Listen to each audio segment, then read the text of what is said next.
emulate our invitation song, 701.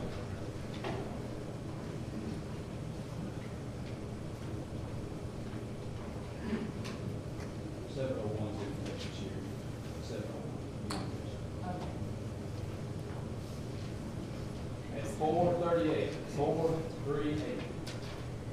Of course, Josh is not here tonight. They're still with family, so we're not going to do the kids sing because I can't get Bailey to do it. Good to see everybody out.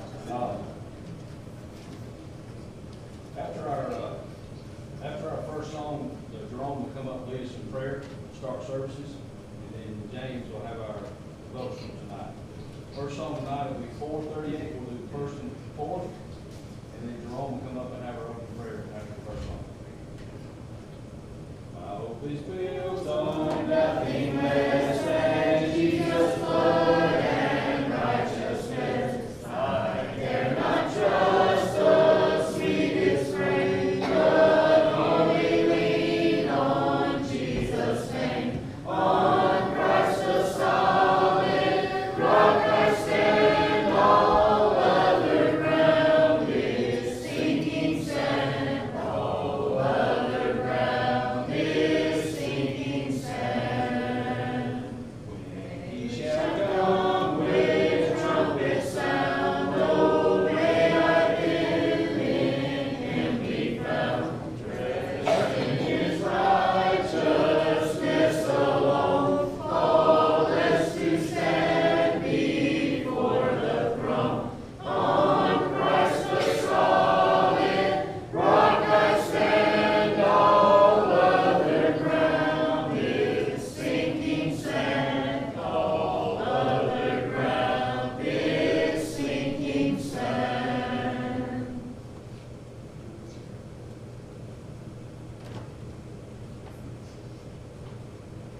Let's pray. Heavenly Father, as we come to you at this time, we're just so thankful for another beautiful day life and bless us with, and so thankful as always for another opportunity for another opportunity that we've been given to come together, those of like precious faith in the middle of this week, Father, and as we go into our Bible classes this evening, Father, we're just so thankful for all the new teachers we have who so willingly give their time and their effort to prepare to teach these classes. I pray that as we go into the classes that we will all pay attention to your word that's being taught to us, and that we might apply those things to our lives and make us better Christians, be a better life for those around us to see, Father. Father, we're mindful at this time also for those of our number who are not been doing well at this time. There are some who are sick, and others who have family members who are not doing well as also, Father. We just pray that if it be your will that everybody regain their health once again, Father. We just pray that you just always watch over us, guide, guard, and protect us.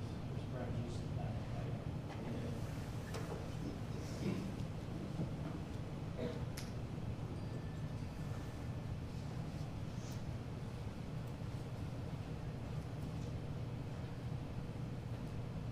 Amen. David, when thinking about something new, talk about tonight, just 4 or 5 minutes. I thought about the plagues that God sent on the Egyptians to free the people. He sent something like 10 plagues. That put me to thinking, these past 2 years,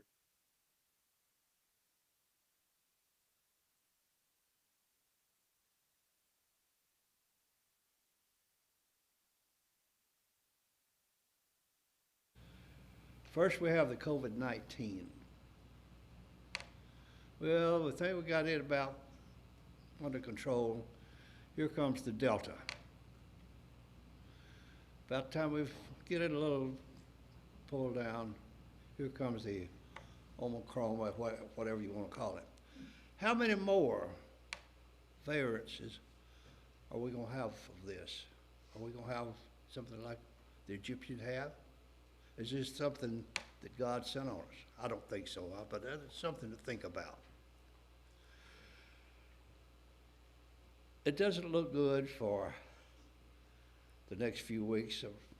This thing is spiking and really taking hold. But you know, we have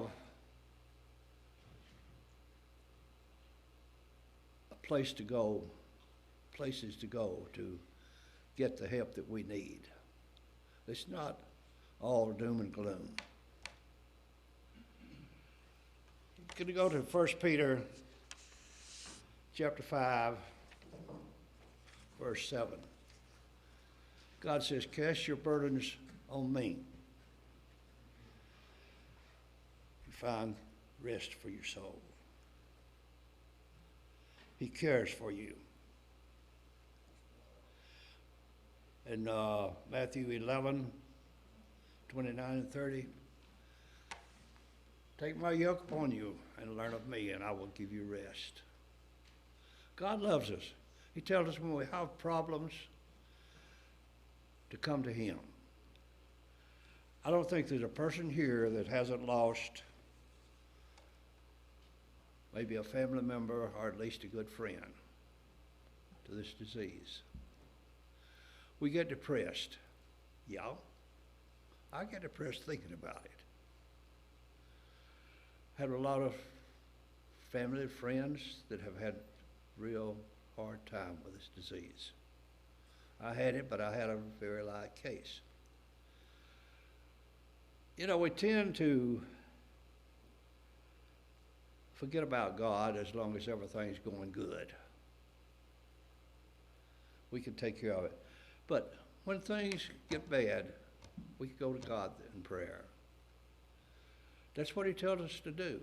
So when we get a little depressed, and I'm sure if we'll admit it, we all do sometimes about the diseases that we have. Especially when we start losing family and friends to death. Go to God in prayer. He will help us out. But yet we have another one, and I'm not going to say closer to God, but I've got you people. Love one another, the scriptures tell us. If we love one another, we depend on one another. When I have a problem, I need to come to you people. When you have a problem, if you don't tell me, I don't know it. If you want to talk, God tells us to love each other, take each other's burdens upon us. That's some very nice, good thoughts to think that God is with us regardless. And then he tells us over in Revelations, if we remain faithful to the end, we have a home with him in heaven. So whatever happens in today's world, in the morality of this nation it's bad. The drug problems are bad. We're losing our young people to the world.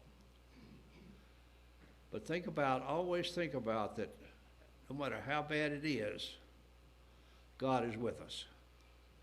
And we have each other to depend on. As I say, no matter how bleak it looks, there's a light at the end of the tunnel. God is that light. Depend on him. And depend on each other.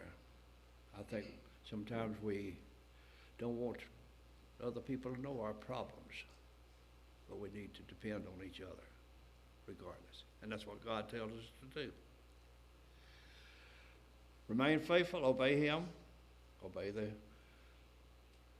things that he tells us to do, remain faithful to the end, and we'll have a home in heaven. If you have a need for the church in any way, we ask you to come forward, let your needs be known as we stand and sing. Today is the day of Salvation, tomorrow may be too late. There's danger and death in delay, except the saving grace is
Good evening. Hope everybody's had a good first half of the week this week. On the downhill slide, as I like to say, for Wednesdays, and hopefully be a long weekend for some, and hopefully some more time next week to be off too for some of us. Hope everybody enjoys their time with their families coming up this weekend and has a good time. Be careful, be safe as you travel to and from. Tonight, let's please continue to remember Mr. Leroy Patton. And as we mentioned Sunday night, please remember Robin as well and her family that are caring for him, having to spend time at the hospital. Please continue to pray for them in that situation. Also, please remember Steve Kemp as he's prepared to have some heart surgeries. And he's, of course, limited on what he can do due to the situation. And then just pray for him and his family. Remember Inez Clark, a friend of Kathy Smith. I've not had an update on Inez. I will try to get that to have that ready for Sunday. But remember that family. Also remember Emily Harrington's friend, Kathleen Sharp. She did get to go home, but she still has some more tests and things she has to do for her situation with the pancreatitis. Mr. Hillary Broom is having heart issues. Please remember him. Also Jill Russell, Sandra Harlan's sister, has been requested to keep her on the prayer list for a little time. And let's remember Mr. Sawyer Teal as he begins to deal with the scoliosis he has, and pray for Ben and Katie and the girls and at this time as well. Monday, of course, some of the teenagers and a few of the adults will be traveling north. Please keep them in their prayers as they go to EYC, that they're there. Hope they have a good time. Keep them safe. Pray that they stay safe in their travels up to Huntsville coming Monday, right, Jerome? Monday. Okay. Remember the Chatham family and the passing of Jason Chatham in the automobile accident last week. His wife is a longtime friend of April's and myself, so please remember that family. And also tonight, please remember the Evans family and the passing of Amanda Barrett's grandfather, Ray Evans, this week. So please remember that in our prayers and the family. Is there anybody new we need to add tonight to the prayer list? Robin was not feeling well tonight. Okay. That's why she's not here. Also, Pat Moon, that's a long time member of the community here, and he was a referee for softball, baseball, whatever. He passed away yesterday, I think. Okay. That was Pat Moon from the Bowden community, passed away yesterday, so please remember the Moon family. And Robin's not feeling well tonight, so pray for her that she gets back on her feet, gets to feeling better. Anybody else? Yes, sir. Ellis has wisdom teeth out. He's doing okay though. Ellis has lost his wisdom. Didn't lose much. I have not had that kind of surgery, but I have had my wisdom teeth pulled, and it's not fun. Those of you who've had the surgeries know what kind of fun that is, and pray for Ellis. He'll get back on his feet. I'm sure he'll lose a little weight next few days probably, because I think you can have, mashed potatoes, and that's about it. Pray for Ellis. Anybody else? Okay, good. Just a couple of reminders. A new announcement on the 30th. Down at Adam Holloway's at about 2 o'clock, we're going to have a skeet shoot. Adam has said if you would like to come, you're welcome to come to his house. If you need directions or the address, get with him. We're going to have a little fun. We will be safe with it, so if anybody wants to come and you're worried about a little one, we will have definite safety. Adam and Wesley and I went to the men's retreat, and we're going to make sure that it's just as safe as it was up there. So if you want to come, if you're worried about that, we will make sure that the kids are safe where they're there. So just remember that. We'll have some pretty strict rules for the shoot, and we'll be very careful with that. So if you want to come do that, that'll be next Thursday, the 30th, at 2 o'clock at Adam's house. The Hobo Supper has been taken care of as far as the chili base. Have it here at 5:30 if you're bringing one, and be ready to eat around 6:30, 6:45, whenever it gets good and hot and ready to go. And the marriage retreat, as of right now, is still a go. It's February the 16th through the 22nd. And remember, it will be at two different congregations, the Sevierville congregation and the Gatlinburg congregation. And I've read up on it, and it looks like you can go to any one of them you want to. once you sign up. And remember, the church will take care of registration fees. And if you have not been and you want to go, it'll be your first time, get with the elders and they can explain the situation on the first time married couples that go to the retreat. It's a good retreat. We've been a few years, several of us have been a few years. It's a real good retreat. It's going to be kind of different in the church buildings. Not everybody won't be together, but maybe that'll be a good thing. And plan on doing that in Pigeon Forge. And of course, I think most of you have all been there vacation. There's some good eating up there. Anything else we need to be reminded of?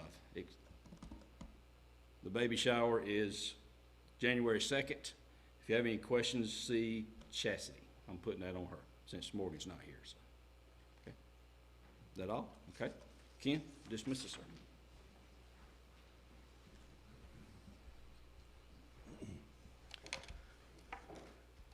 Father, as we come to you, we're grateful for all the things you do for us, all the blessings that you give us, for the love that you show us, for caring for us and giving us this opportunity to come and to study thy word.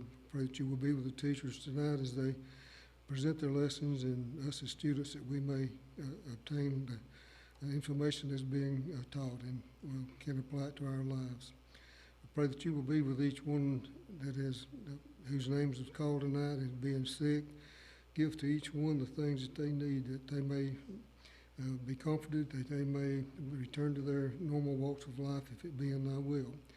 Be with those that are suffering from the death of loved ones, and comfort them and give to them the things that they need to make it easier for them.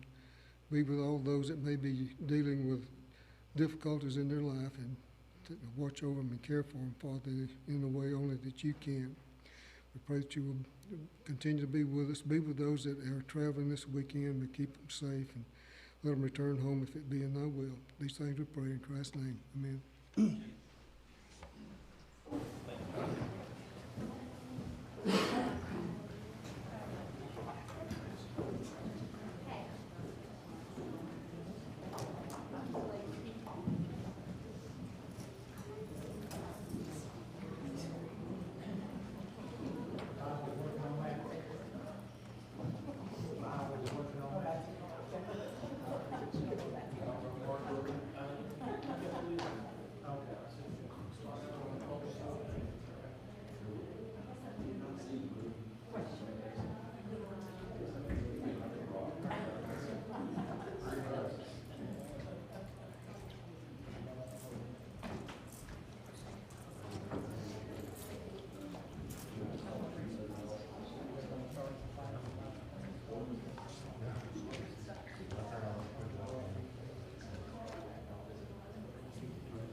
Okay, hopefully it's got everything working. Good to see everyone out tonight, and look forward to a good study tonight, and picking up where we left off on Sunday. Of course, we're still talking about God's plan for the family, plan for the home, and God's plan for the home. Entitling the guidelines for youth, we're finishing that section up, and the part we talked about on Sunday, of course, how to determine right from wrong, how we can guide our young people, and our young people can be able to make a distinction between right and wrong. We covered that pretty well on Sunday, and the examples that they set are certainly important. And in looking at things, I can remember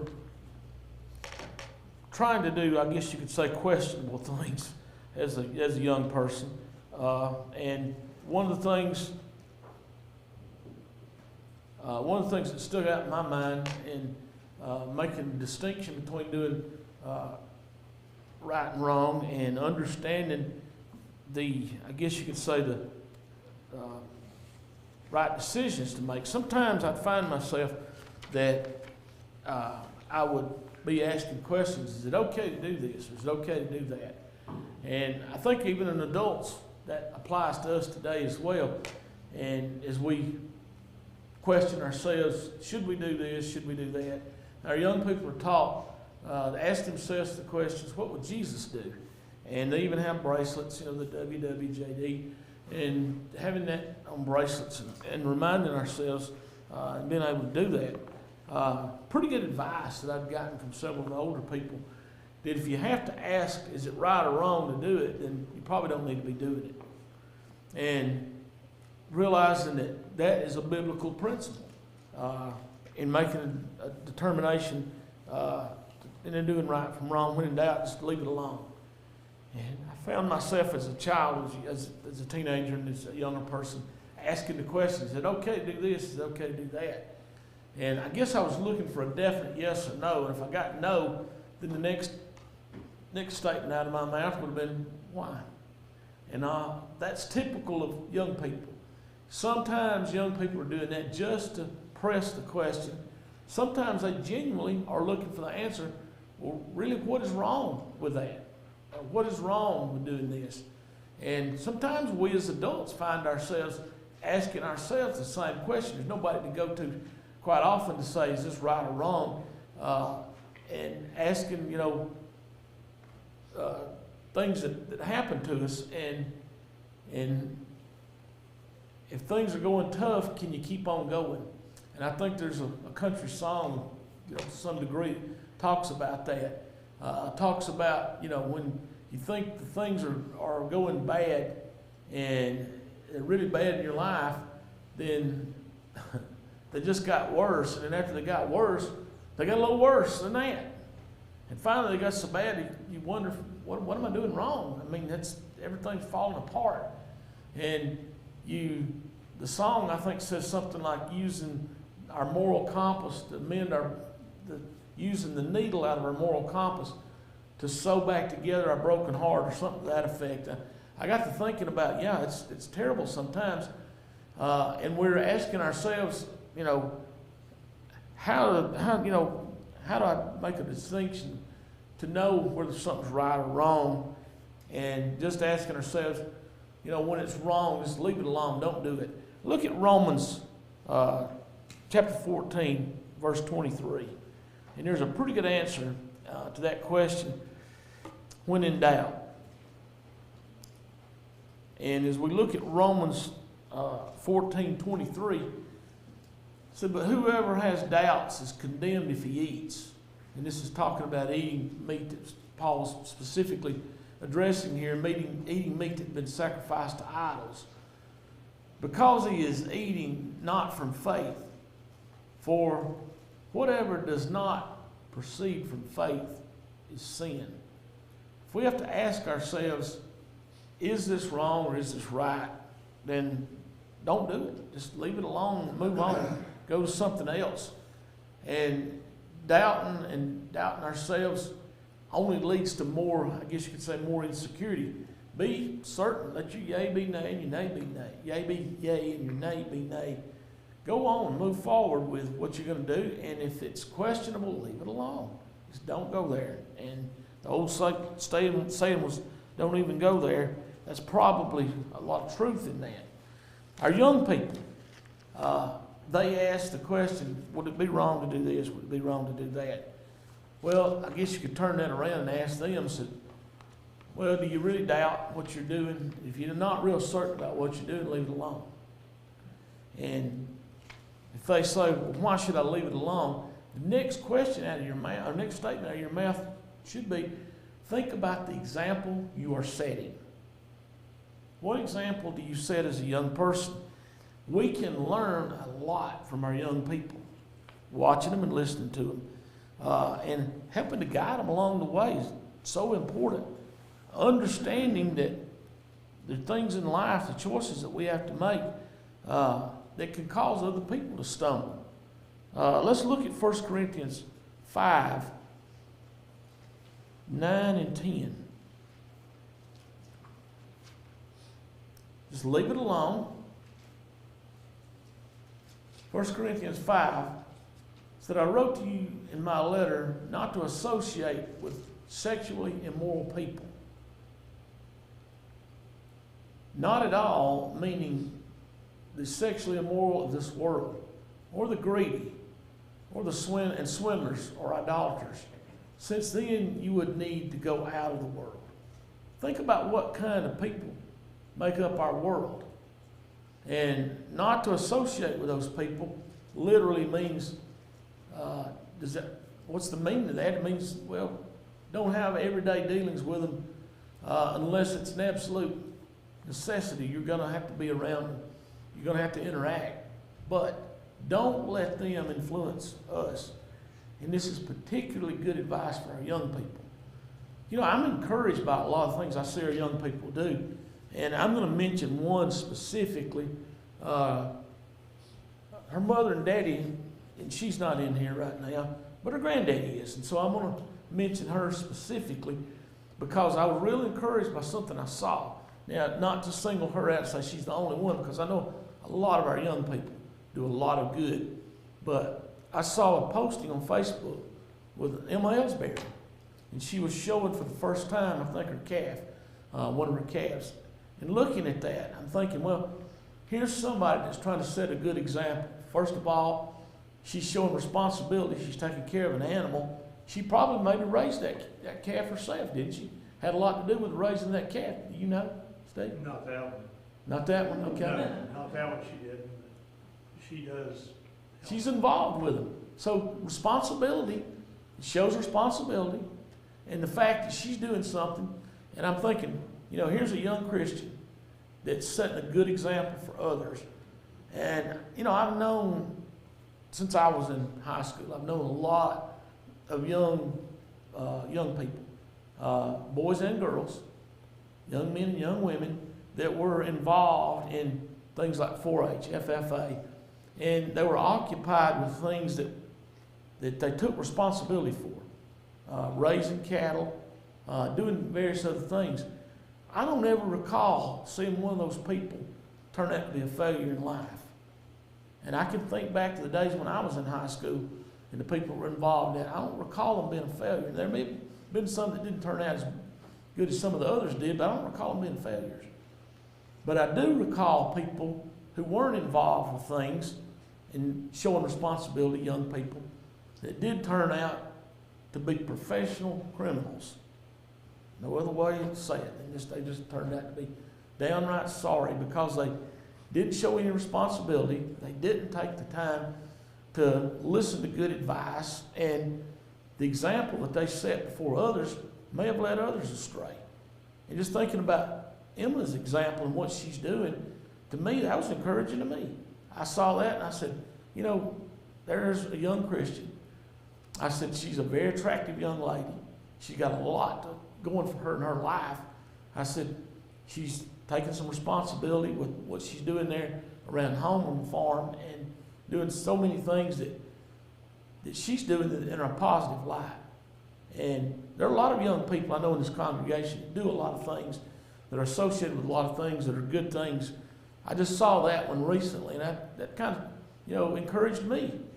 And, you know, I'm 65 years old. And what is she, 14, 15? And 13, okay. So I'm pretty close. And encouraging somebody that's a lot older. When we see our young people, and I hadn't seen her to tell her I enjoyed seeing that, to talk to her and tell her I appreciated her being involved in things like that. Seeing them win things and do things that make accomplishments in their lives because they've taken extra responsibility on. And in my mind, that tells me that others can learn from that example. Even older people can learn from that example. Take on a little more responsibility. Does she have to go out? Just think about it. I mean, that calf, just looking at him, it wasn't a 70-pound calf. That thing was 400 or 500 pounds. It was a big animal. It could easily knock her around and she could have just turned around and said, I don't want to fool with cattle, and walked away from it. But I take it probably all those girls are encouraged by their home life in a lot of different ways. If they're going to live on a farm, show some interest in taking care of what's there. And to me, that's just one thing that young people can be involved in. A lot of our other young people are involved in a lot of good things, and I know that. I just saw that one thing, and it popped into my mind as I was looking at this lesson. Donna showed that to me. And as we think in our mind, all the bad things that go on around us, the people that do bad things, make bad choices, just like we're reading here that was written about in 1 Corinthians, 2 Corinthians, church at Corinth, involving some things that were pretty bad things. And Paul pretty well telling them, look, I know you live in the world, but don't associate with these people because they're greedy, they're swindlers, sexually immoral, idolaters. And people in the world today think, don't worship idols today. But I'm going to beg to differ with you. The idol's in a little bit different form. The idol's about this long, and it's green. And it's got denominations, different numbers stamped on it. And a lot of people focus on that and that only. And that's one of the things that we can be caught up in this world is the love of money, the love of the greed of money, and being involved with that. So, I mean, what more would you want as a Christian? You got food, you got clothing for your back, but more so, you've got the hope of eternal life. And those are the things that really matter. Our young people understand that at an early age. To me, is something stands out in my mind. They know in life where they want to go, where they want to be one day, and they're following a course that takes them to down that path. So by following the wrong course and the wrong path of action, we can easily cause others to stumble. People that are watching us. We're not to be of this world. We got to be in it, but not of the world. When's the last time you heard a good report about something that a fellow church member's done? Maybe the life that they live, not the fact that they've given something or the fact that they've done some heroic act or something of, I guess you could say, meritorious service type. But just the fact that something as common and as simple as, hey, I noticed you stopping to give thanks for your meal. And somebody pointed that out to me just this week. Said, I noticed you stop and give thanks for a meal. And I told the person, I said, a person's not thankful for everything you got, especially the food you're about to partake of, ought to choke on it. And really and truly, if you're not grateful, just, I just see it, that's probably a harsh way to look at it, but really and truly, set that right example, being thankful for everything you got. Even when times are hard, even when it looks like the world's crumbling around us, be thankful, because it could always be just a little bit worse. I went through some bad times maybe, in the last couple of weeks, but at least I could put my feet on the floor and stand up. Maybe, just that much is a lot more than some people can do. And oftentimes, when we're so down, and our young people get down sometimes, and they need a little bit cheering up. Older people and younger people need cheering up. Little things can make all the difference in the world. Just seeing the picture of her showing that calf and seeing that she was enjoying what she was doing was encouraging to me, because I know somebody else is out there and she's trying hard to do what's right. There are a lot of people that are doing that. They're trying hard to do what's right. And we should be an encouragement to each other. 1 Corinthians 10:13.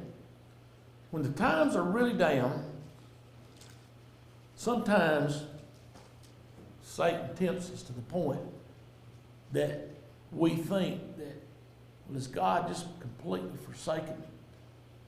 Jesus hanging on the cross, that was one of the things that Jesus uttered from the cross.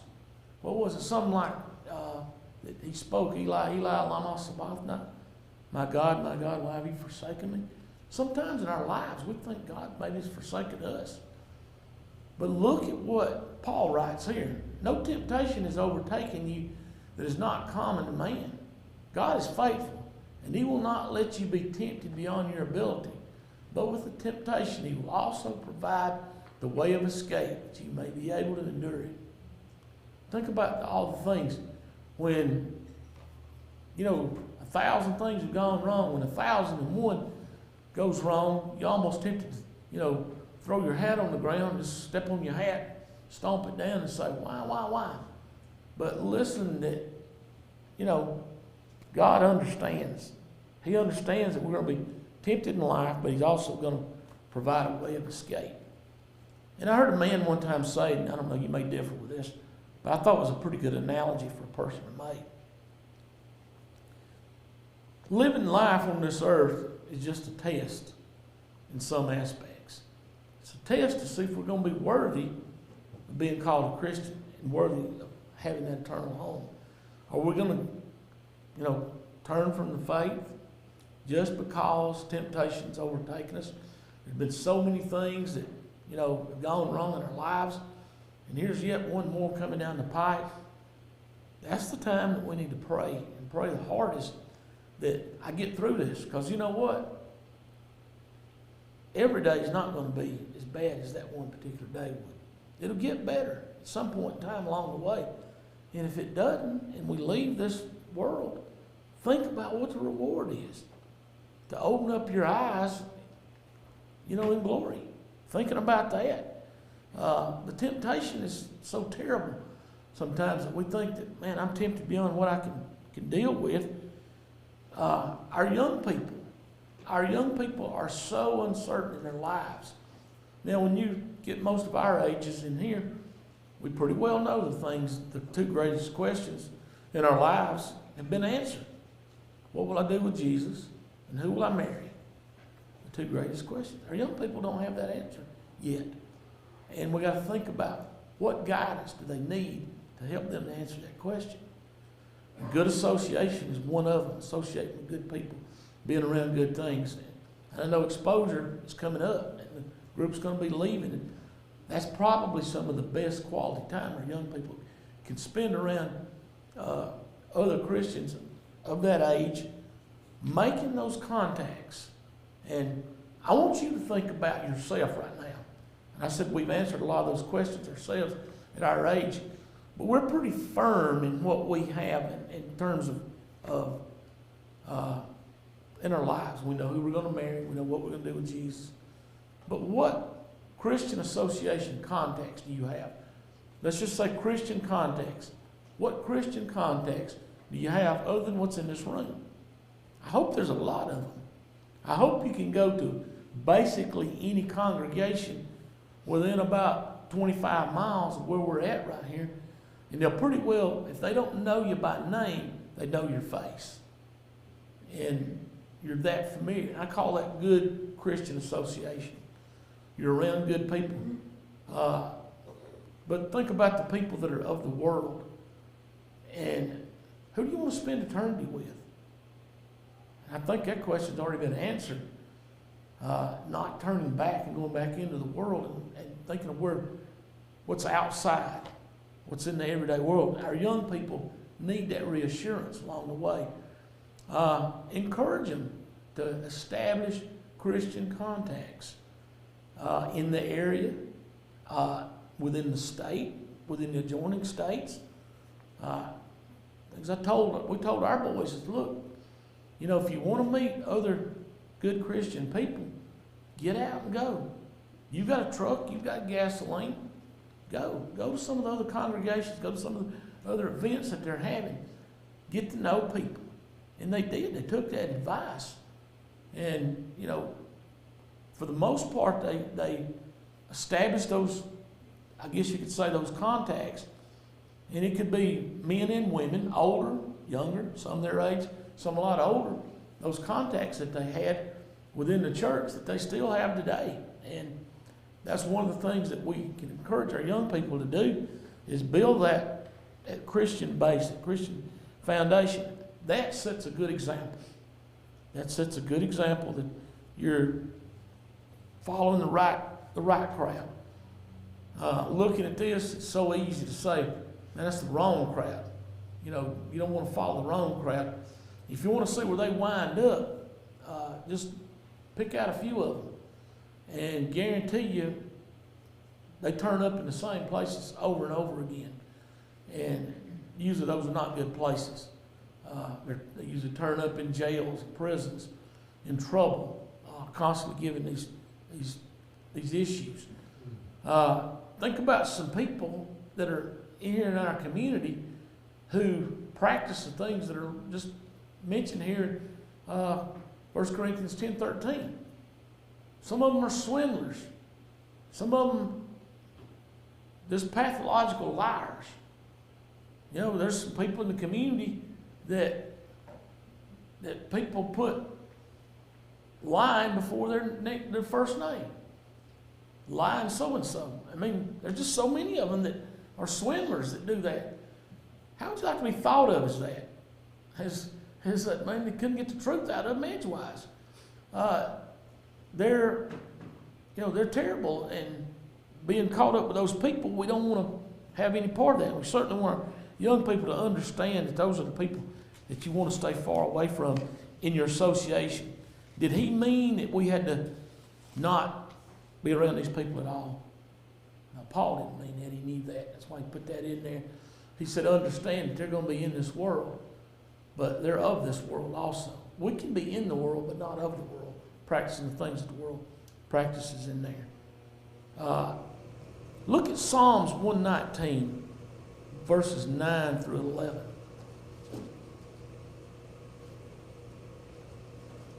Going back to something that we looked at time and time again. It may not be on there. You may have to. Can you get to that pretty easily, Jerome? Psalm 119. Yeah. We're going 9 through 11. There we go.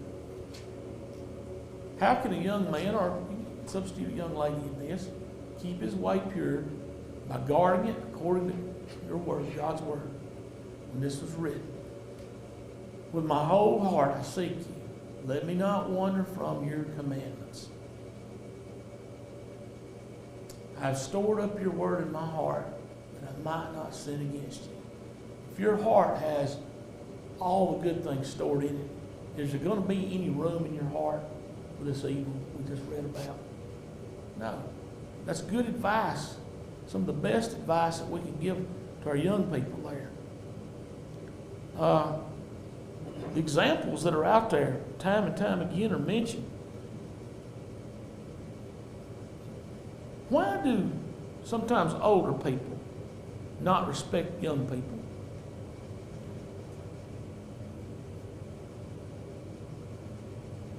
I think they don't know nothing.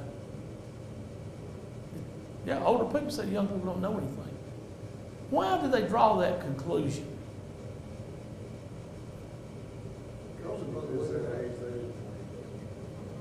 They didn't know anything either, huh? Okay. What else, Ken? Probably the way they're acting. Got to remember, who do you expect foolishness out of? The immature. So aren't they doing really what we would expect out of them, to be foolish? But what does the Bible say will drive that far from them? Yeah, the rod drives it far from them. So they have to be corrected. And I mentioned this before. I got a little young man that works for me. He don't know the difference between a screwdriver and a hammer. And there's times when I want to get, but I stop and say, no, he doesn't have life experiences yet. So I got to be patient with him. And I got to take the time to explain to him. I got to remember that I've had to learn myself, and I've had to learn the hard way. And, he's going to mess things up. And he's going to cost me a lot of extra work to have to do, I know.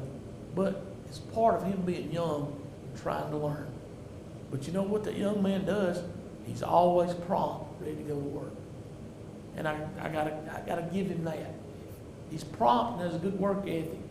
He's truthful.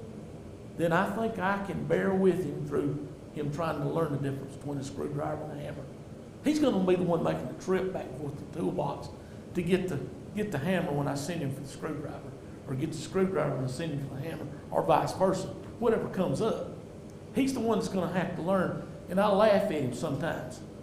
And I say, no better way to learn than learn the hard way, right? And he'll say, yes, sir. It's always yes, sir. Very respectful. And it's those things that help me to realize a young person is there. I've got to try my best to influence him to fill his heart with good things, and discourage him from things that of the world that we just read about, the terrible things that are out there. Our young people are going to be given the choice to participate in all things of this world. Drinking, sexual activity, gambling, doing all these other things that are out there. How do we teach them the lessons that these things are so bad for them? How do we impress that upon them? What are some good ways that you can think of as parents, grandparents, biblical ways that we know of, biblical principles in there? Ephesians 5:18 talks about that. Be not drunken with wine, those things. To be sober-minded, Titus 2:6. Those things, dressing modestly. Good examples that we set before them. What do we tell them about any of these things? They're going to be faced with choices. How do you tell them when they've got the peer pressure? I think sometimes we see the bad things that our young people, especially our teenagers, are doing today. You know, there's a lot of good teenagers out there that I think there are a lot more good people than there are bad, but who gets the attention, who gets the publicity, so to speak. We are quick to form an opinion of somebody. I think I may have told this before, but not long ago, Linda and I were walking up the street to go to the store. This young man, he just shot by us, you know. And I thought, man, you got a hurry, ain't you? Well, what did he do? He gets over our whole door for us, put in. You know, good people. There are some good young people out there. Right. Yes, ma'am, but don't have people out there. That thought that rushed through your mind is, what's your hurry, sport? That thought that rushed through your mind, how did it taste when you had to chew it back up and swallow it and say, look what he did? That's it. Yeah. You know, We think bad. we rush to judgment sometimes because they're young. And we think it all young because of a few that have done things that were, you look at it and say, that's so immature. But somebody doing things that are things like that. And there are a lot more people than the ones I just named here. There are a lot of our young people I know in this building. A lot of your children, your grandchildren. I know there are a lot of people that are involved in good things that they're doing. And they're setting good examples for others, their age. They're influenced with peer pressure the right way. And I think that speaks volumes for our young people. They're given those choices, them being able to say no and not participate in those things. Keeping oneself unspotted from the world. Some people say that's an old, outdated, prudish-like attitude to have. When a child tells you that, and they say, my friends, they come there heartbroken, and they say, my friends say that I'm outdated, that I've got an old heart, so to speak, that I'm more like a 60-year-old person than I am a 14-year-old. And they come to you crying. What do you do? How can you help that child get through that? That's a crisis in their life.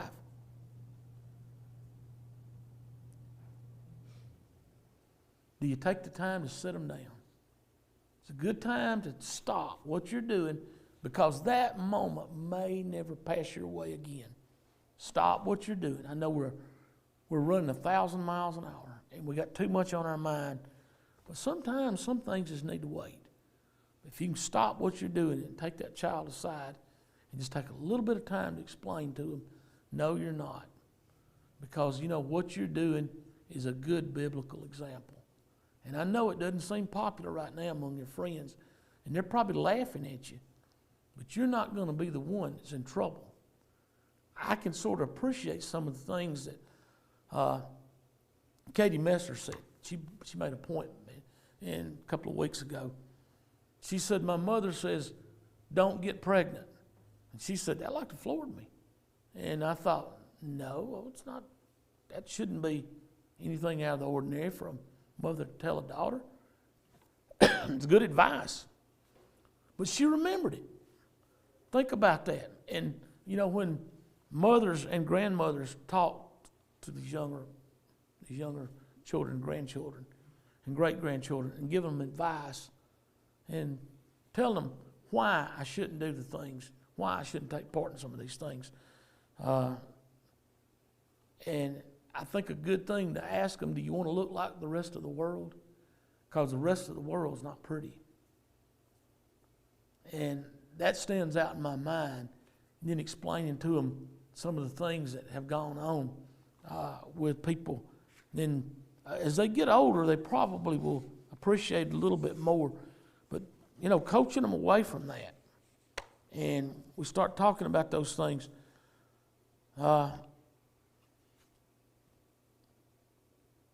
Teaching them the meaning of certain words. Do they understand certain words? And there's words that you should teach them privately the meaning of. And there's words that, you can teach them openly. And as a Christian, choosing our words and choosing our words carefully is important. When we're disgusted or when we're irritated or we're agitated and we just want to lash out, we want to take our cap off and just throw it on the ground and stomp it because it's just that irritating to us. And we lose our temper. What do? How do you teach them to get beyond that moment? Yes, ma'am.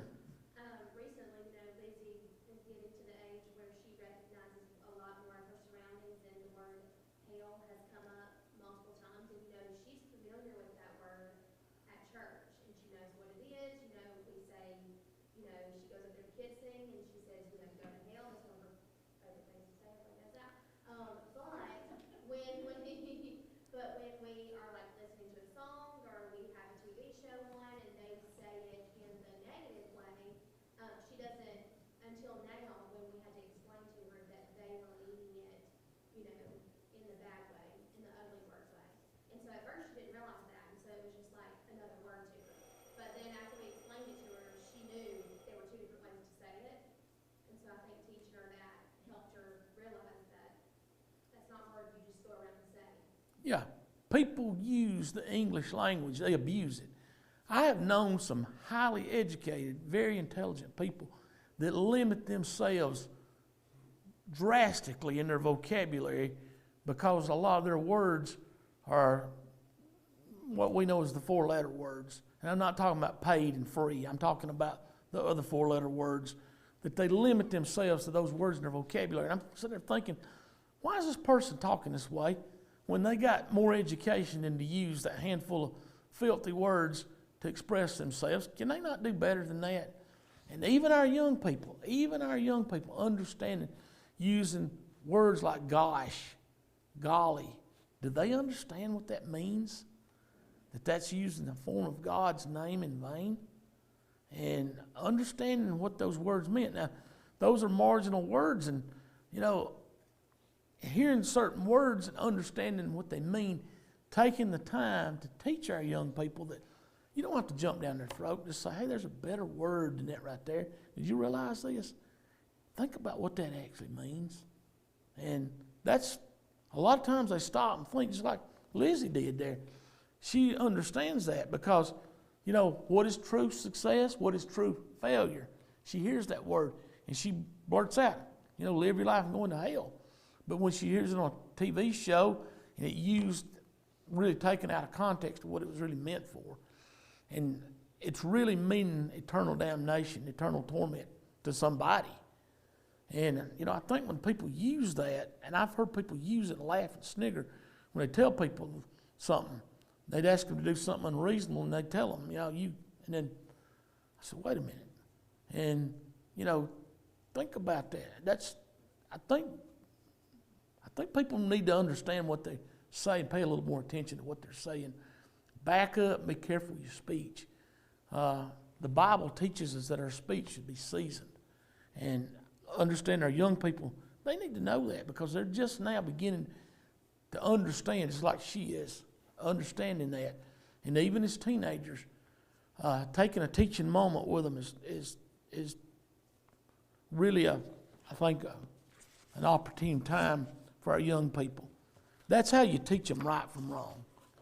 Letting them know that there's words, steer away from, there's behavior, steer away from, because how will that child be known? How will that child be known? Several of us in this room can remember a young kid in town.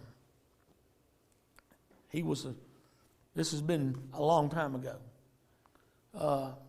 Real small. He basically grew up around town and running around the streets of Bowden, for lack of a better term. But he would go in to the pool hall downtown, and he was, I don't know, 8, 10, 12 years old. But he'd listen to those men in the pool hall shooting pool and some of their filthy language, and he would talk worse than they did. And he'd jump up on a pool table and shoot pool with them and everything else. Everybody in town looked at it and thought, man, he's so rough. And later on in his life turned out to be a mess. Just thinking about what he came up in, nobody ever took the time, I guess. Well, maybe they didn't. Maybe he didn't want to have anybody to take him aside. Maybe his family life was such it didn't. But taking the time to stop him and say, look, you can do a lot better than this. And I've had people tell me that, and they'd stop me in my tracks and say, you can do better than that right there. And I'd stop and think, well, I probably can do better than that. Here I said, well, forgive me, let me back up and redo that and get this better. And a child's known. They're known at a young age for what they are best at, I guess you could say. Are they best at treating people right? Do they do the right things? Do they set the right examples? They're known early on. It's called the fruits of the heart. What do they do? And running around with those bad people can even corrupt good morals, as we've seen that before. 1 Corinthians 15:33 talking about be not deceived that evil companionship does corrupt good morals. And the first part of that, deceived. Who else was deceived? Yep. Eve was deceived, and she deceived Adam. You know, it all started out with a lie, and then it went downhill from there. So, letting our children, how do we reinforce the importance of them telling the truth? Think about that. I think it was our last bell, wasn't it? Okay. All right, we'll stop right here. Don't follow the group, and remember, whatever one sows, that will they also reap. We will come back on Sunday morning, and we will talk a little bit about other things that our young people need to know about and what we should be teaching them. Thank you for your comments.